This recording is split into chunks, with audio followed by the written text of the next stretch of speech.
अस्सलाम वालेकुम, welcome two shortcut scholar. आज की वीडियो में जो कि बहुत ही रिक्वेस्टेड वीडियो है कि इस पे वीडियो बनाई जाए, किस तरह हेड टीचर्स के लिए अप्लाई करना है। अगर आप टीचर हैं तो हेड टीचर के लिए अप्लाई करेंगे, अगर हेड टीचर हैं तो प्रिंसिपल के लिए या वाइस प्रिंसिपल के लिए, ये जिस तरह भी 16 में है तो 17 के लिए, 17 में है तो 18 के लिए, इस तरह अप्लाई कर सकते हैं। तो सबसे पहले हम आ जाएंगे इस पेज पे और यहाँ पे हेड टीचर रिक्रूटमेंट पे क्लिक करेंगे और इसके बाद आगे आएगा एप्लीकेशन के लिए अप्लाई करने का। उसके बाद ये फॉर्म खुल जाएगा। फॉर्म के ऊपर आपका नाम, फादर नेम, CNIC और डेट ऑफ बर्थ वगैरह पहले से ही मौजूद होगी। इसके बाद आपने करना है, अपनी पिक अपलोड करनी है जो कि 1 MB साइज़ में होगी और उसको पहले आपने 1 MB करके रख लेना है। 1 MB कैसे करना है ये एक वीडियो अलग से मौजूद है। और फिर इसी तरह तमाम डॉक्यूमेंट्स को एक एक को PDF में कैम स्कैनर में स्कैन करके एक एक का PDF बनाना है और उसका मैक्सिमम साइज़ 2 MB होना चाहिए। अगर तो ऑलरेडी 2 MB है तो ठीक है, अगर नहीं है तो फिर आप उसको भी 2 MB करेंगे। डॉक्यूमेंट्स को उनके नाम के साथ आपने एक फ़ोल्डर में रख लेना है ताकि आसानी से हम हर एक डॉक्यूमेंट को अपलोड कर सकें। यहाँ पे एजुकेशन अगर आपकी MPhil है तो आप MPhil की डिग्री एंटर करेंगे, अगर नहीं है तो नॉट एप्लीकेबल पे क्लिक कर देंगे। इसी तरह PhD का भी और रिसर्च पेपर का भी बिल्कुल इसी तरह होगा। और डिग्री टाइटल अगर तो आपको लिस्ट में मिल जाता है जो कि एग्जैक्टली आपकी डिग्री के ऊपर लिखा हुआ है तो तब वो ही एंटर करेंगे। अगर नहीं मिलता, जैसे कि ये जो मैं फॉर्म फिल कर रही हूँ तो यहाँ पे MPhil एजुकेशन नहीं लिखा हुआ था तो यहाँ से MPhil एजुकेशन जो है वो एंटर करेंगे अदर्स करके। और डिग्री का नेम जो आपकी डिग्री के ऊपर लिखा हुआ है वो आप लिखेंगे। और इसके साथ साथ हम करेंगे इससे नेक्स्ट वाला जो पोर्शन है उसमें प्रोफेशनल क्वालिफ़िकेशन के बारे में। अगर आपने B.Ed किया है तो B.Ed को अपलोड करेंगे, अगर M.Ed किया है तो M.Ed को, अगर दोनों किए हैं तो सिर्फ M.Ed को ही करेंगे अपलोड। और इसके साथ साथ इसका पासिंग ईयर देख लीजिएगा, आपका पासिंग ईयर जो सा है वो आपने यहाँ पे एंटर करना है। अब वर्क एक्सपीरियंस यहाँ पे हम ऐड कर सकते हैं एक से ज़्यादा। फ़र्ज़ करें कि अगर कोई टीचर है, जिसका ये मैं फिल कर रही हूँ, ये टीचर हैं और इन्होंने एज आ हेड टीचर भी थोड़ी देर के लिए काम किया है और वो एडिशनल चार्ज था।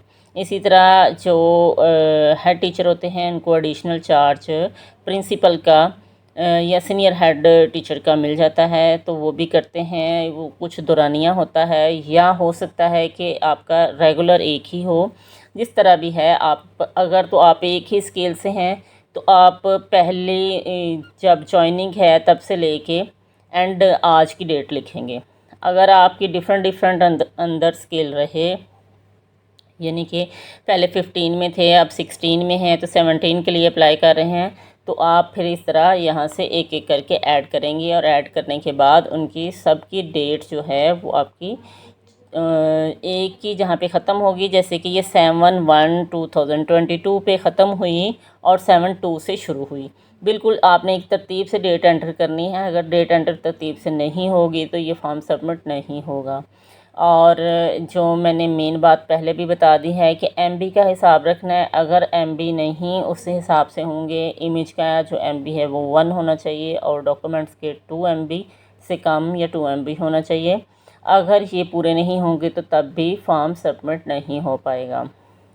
और इसके बाद यहाँ पे हम इसका तीसरा जो है एंटर कर रहे हैं टेन्योर। जैसे कि इस टीचर का पहले टीचर है, फिर हेड मिस्ट्रेस है जो कि एडिशनल चार्ज के तौर पे था। और यहाँ पे सर्विस स्केल का आपने हिसाब रखना है जो आप पे लेते रहे हैं। जैसे कि ये टीचर सर्विस स्केल पे ही पे लेती रहीं, यानी कि जब ये एडिशनल चार्ज थी तो तब भी ये 16 की ही पे लेती रहीं और जो आप पे लेते रहे वही आपने यहाँ पे एंटर करनी है। होता ऐसा ही है कि हम अपने ही स्केल की पे ले रहे होते हैं। जैसे कि ये 16 है तो 16 की ही ले रहे होते हैं, तो 17 पे काम कर रहे होते हैं। ये देख लें, इसको ज़रा वीडियो रोक के देख लें। अगर आपने यहाँ से कॉपी करना है या थोड़ा सा इसमें चेंज कर लें और कुछ इस तरह के वर्ड्स आप एंटर कर लें और अपने अचीवमेंट्स और अपने बारे में लिखने के लिए इसके बाद कंफर्म करें और सबमिट पे क्लिक कर देंगे। जैसे ही सबमिट पे क्लिक करेंगे थोड़ा टाइम लगेगा। अगर तो आप रात के टाइम पे कर रहे हैं तो फिर टाइम इतना नहीं लगेगा, अगर दिन के टाइम पे कर रहे हैं तो थोड़ा टाइम लगेगा और उसके बाद ये सबमिट हो जाएगा। सबमिट होने के बाद हमें कुछ इस तरह से एप्लीकेशन नज़र आएगी। ये एप्लीकेशन सबमिट हो चुकी है और यहाँ पे हम आएंगे और ये ऊपर ये देखें प्रिंट का ऑप्शन बना हुआ है, ये प्रिंट का ऑप्शन है, इस पे क्लिक करेंगे और इसको प्रिंट कर लें एज अ प्रूफ कि आपने अप्लाई किया हुआ है। और इसको ओपन करके भी देख सकते हैं। ओपन करके जो आपने क्वाइफ कुछ जो पहले से एंटर थे वो यहाँ पे नज़र आ रहे हैं और बहुत कम वो हैं जो हमने अभी एंटर किए हैं। और इसमें ये सर्विस हमारी खुद ही काउंट करके बता रहा है कितनी हमारी सर्विस हो चुकी है। और इस तरह आप अपनी एप्लीकेशन फिल कर सकते हैं। Thank you for watching. अल्लाह हाफिज़।